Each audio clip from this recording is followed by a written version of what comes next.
આજે આપણે એક એવા ઐતિહાસિક અવસરની ઉજવણી કરી રહ્યા છીએ જે માત્ર એક સરકારના કાર્યકાળના 12 વર્ષ પૂર્ણ થવાની ઘટના નથી, પરંતુ ભારતના વિકાસ, સુશાસન, ગરીબ કલ્યાણ અને વૈશ્વિક ગૌરવની એક અવિરત યાત્રા એ 12 વર્ષના પૂર્ણ થાય છે।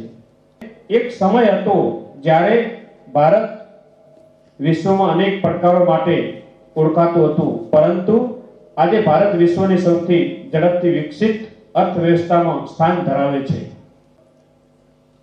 માન્ય વડાપ્રધાન શ્રીએ દેશના વિકાસ માટે એવી નીતિઓ બનાવી છે જેનો સીધો લાભ સામાન્ય નાગરિક સુધી પહોંચે।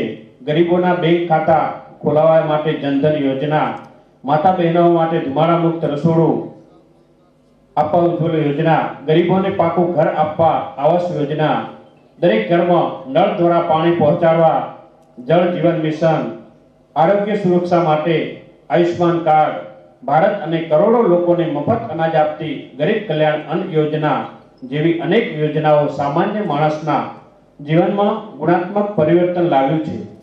અને મોદી સાહેબની જે યોજનાઓ છે એ આપણે પણ માનવી સુધી પહોંચાડવી પડે।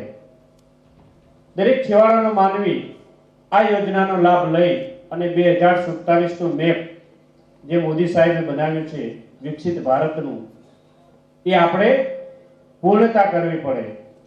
એના માટે આપણે દરેક માનવી સુધી આપણી યોજના પહોંચાડવી પડે।